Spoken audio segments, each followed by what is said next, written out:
This is Phil Holoka from Complete Captive Management Services.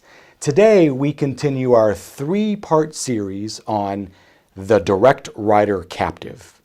Today's conversation addresses the fee loads generally associated with a direct writer. But before we get into this, let's have a quick refresher. If a captive issues one policy, it can either be a reinsurance captive or a direct writer captive. It can't be both. But if the captive is issuing multiple policies, it can in fact be both, because some policies may be reinsured by a commercial carrier and some can be issued on a direct basis. But for this example, let's assume that it's one policy type being issued to the insureds. And in this arrangement, the captive is in a 90-10 quota share arrangement with the fronting carrier. Okay, so now let's assume that the premium collected is $1 million. And remember, the fronting carrier is going to be holding that $1 million. Then the captive is going to purchase excess coverage. And excess coverage is the infrequent, really big claims. And let's assume that policy premium is $200,000. And generally, the excess carrier is also the fronting carrier. Okay? That leaves $800,000 of net premium. These fees, let's break them down. Let's assume that the fronting fee is 8%. So that's 8% times $1 million, $80,000. Pretty simple math. Now, if the quota share is 100-0, the fronting fee is going to be higher. If it's 60-40, the fronting fee is going to be lower. And we'll explain that down here. Now, these fees, the quota share fees, some carriers will say, okay, if you're asking for us to take 10% of the risk, the cost of that is either 10% of the premium collected, or the carrier will say the cost of that 10% coverage is X. And that could be a premium, that could be a PEPM, but regardless, they will take that out and it will be reported on the bordereau report. Okay? Now, overall coverage, what is that? Well, that's the captive sleep well at night coverage. The overall coverage usually covers the captive against catastrophic overall losses. For example, if the captive members collectively have 120, 110, 130% loss ratio, then this policy will kick in. Okay?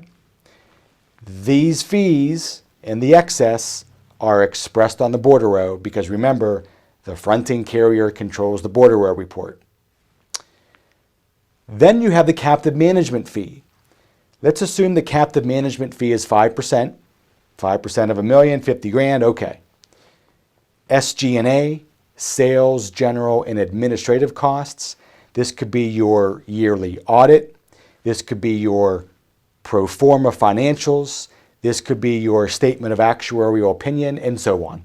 Okay? There are other service providers engaged in the affairs of the captive. Now, these fees are not going to be expressed on the bordereau. They will be expressed on the financial statements of the captive. Okay? So when you start with $1 million and you take out all the expenses, now you're left with $395,000. That really translates into what we call an expense load. For every dollar of premium the captive collects, 60 cents goes out for expenses. I'll let you be the judge on whether that's good or bad. Now, $395,000 is left. Let's assume that there are $300,000 of losses. Now wait, $30,000 or 10% is absorbed by the fronting carrier. So the captive isn't paying $300,000, they're paying $270,000. Woo! That leaves the captive with $125,000 of underwriting profit. But wait, the carrier, the fronting carrier, takes 10% of that, or $12,500. So the revenue produced that goes to the fronting carrier is roughly $480,000 on the fees.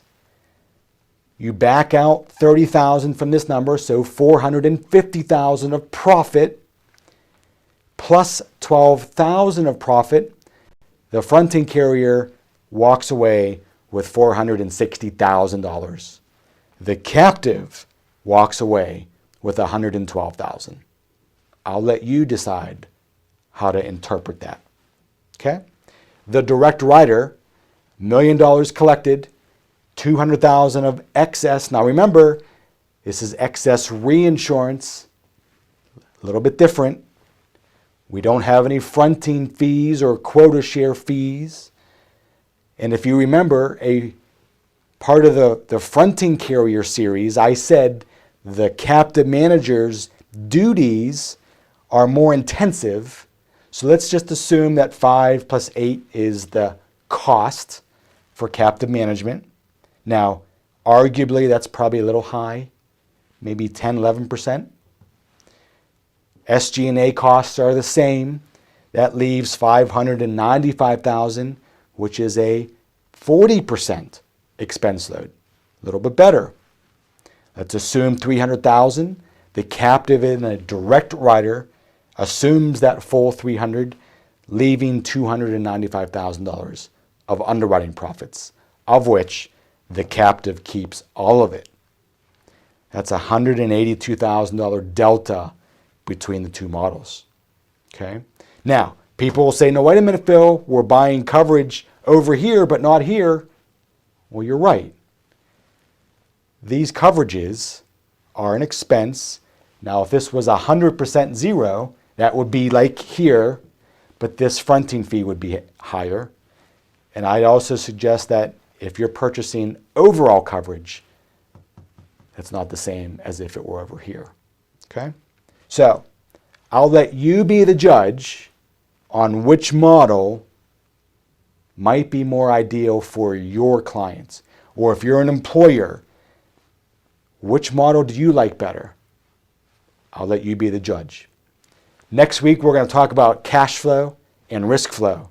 So until then, I look forward to your comments about this one. So until then, we'll see you next week. Bye now.